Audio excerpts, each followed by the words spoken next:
Hi the boys and girls, Brucey here. How are you all doing out there? Today I'm going to be doing a quick comparison video between two small pedal boards that are out there. First off, looking at the Pedaltrain Nano Plus, and second of all, looking at the Palmer Pedalbay 20. Now, you may have seen some of my other videos where I talk a lot about the small pedal boards that I've been trying to create the ultimate pedal board, a kind of a very small pedal board that I can use. So I've ended up buying both of these and have actually gigged with both of them. So I have a little bit of experience in knowing how to compare them. So what do we have? We have this one, which is the Pedaltrain,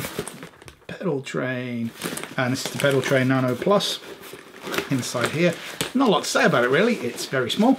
It's extremely light, and it says Nano Plus on it. Obviously you can fit most size pedals on here. That's what a pedal looks like when it's on it. And you can usually fit a power supply underneath. So that is the Pedaltrain. What more do you want to say about it? You get this, and you get a little carry case.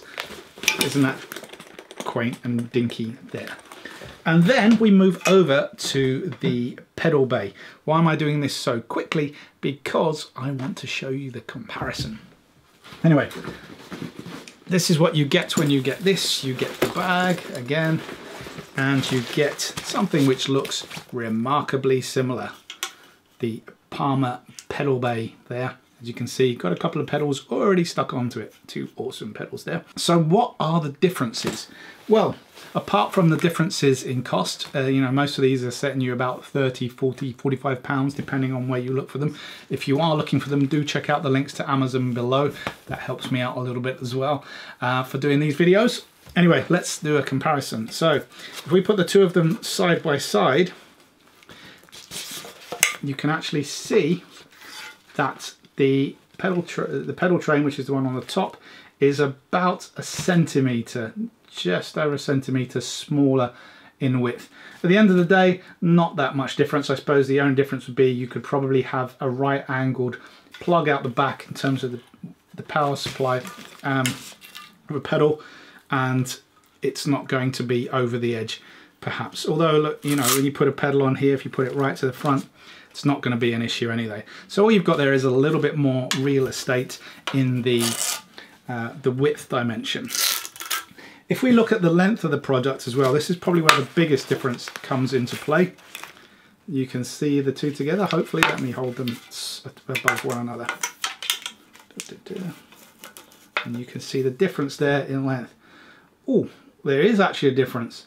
It's almost like a small pedal width, a nano pedal.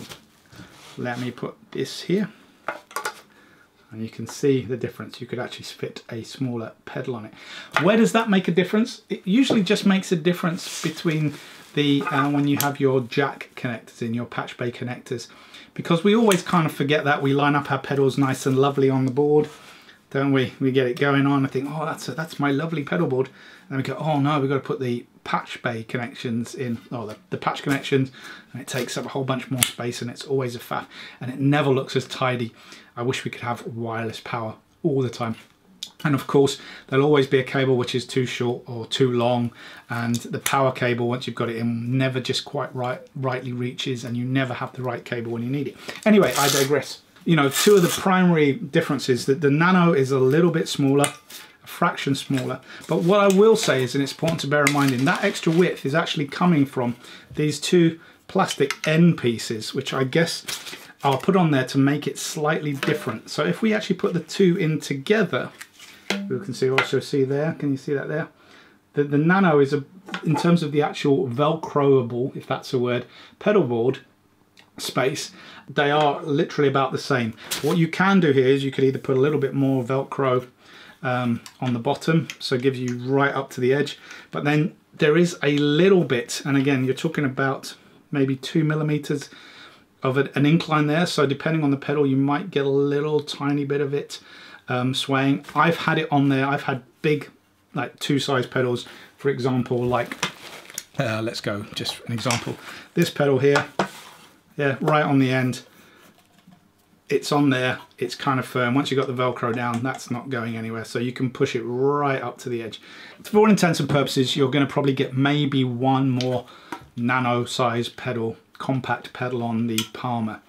Underneath the Palmer as well, there is a difference, and that difference is there are these clips, if you can see them there. The clips there enable you to attach certain power supplies under there, and they provide you with some rubber bands, not rubber bands like you get, they're kind of quite thick rubber bands. I've actually put them in a drawer somewhere because I never used them. Or elastic bands that you can kind of tie your power supply on, which is quite nice. I prefer to go the way I have done it with the Nano, put a little bit of Velcro underneath, Velcro my power supply then, and use a cable tie. If you can see that there's a cable tie there, and I just move that over there for a little bit of extra security. Now, one of the other differences while we're talking about dimensions is if I put these two side by side, and again this may not be totally clear on the video, can you see there is just about 2 or 3 millimeters difference in the height. Now, with the Fuel Champ Junior that I use, that 3 millimeters makes all the difference. Ooh, misses. Yes, it just means that the power supply causes the board to rock a little bit. Now that could be easily rectified. I could just loosen these feet a little bit, bring the feet down a little bit easier, or just put some additional washers in between there and just make an adjustment. Ideally, both of these are, when you've got a Fuel Tank Junior underneath, pushing it right to the limit. It's basically flat on the floor. So with this as well, you might just want to loosen these out a little bit. Just give yourself another millimeter, 2 millimeters, so that is flat on the floor and not going to go anywhere. As I said, been gigging these bad boys quite a lot. They're just pedal boards. They're great for creating really, really small pedal boards. Tiny, tiny little things that go in, you know, these very unmanly sized pedal boards, but they're amazing inside. And that leads me to what I think is the ultimate difference. You know, I feel that there is no difference in quality. They're just bits of metal, pretty much exactly the same. They feel exactly the same, you know, they're exactly the same in terms of that. But what sets them apart, or what sets the Palmer apart from me, apart from the course, is actually the bag. The bag is a little bit bigger in terms of the width. Obviously, we just saw that the pedal board is a little bit bigger. Let me put the two bags together. Again, you see you've got a bit of extra width. But there is actually, once you put the pedal board inside the bag, there is, again, I'm going to struggle to show you this, there is still actually a little bit of room to play with. So you could actually have things left plugged in. It's quite convenient, that little bit of extra room. And once the bag is shut down, yeah, maybe it moves a fraction, but it's not the biggest deal.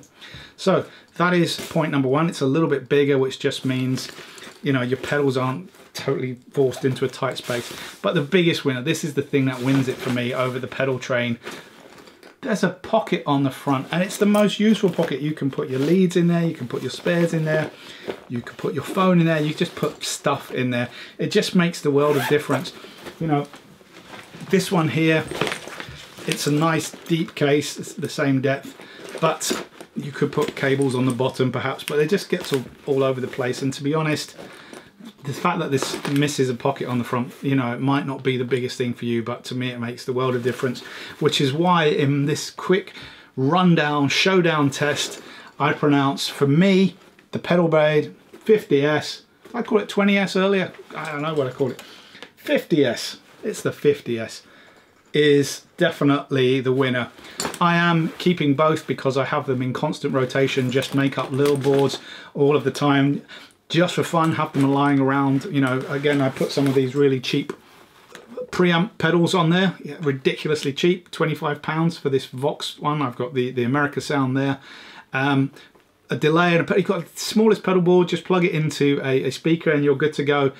And you could just mix and match and have a lot of fun with very small pedal boards. I power them with a battery pack. You may have seen some of my other videos using these battery packs, which again actually fit very nicely with a bit of Velcro underneath the pedal board.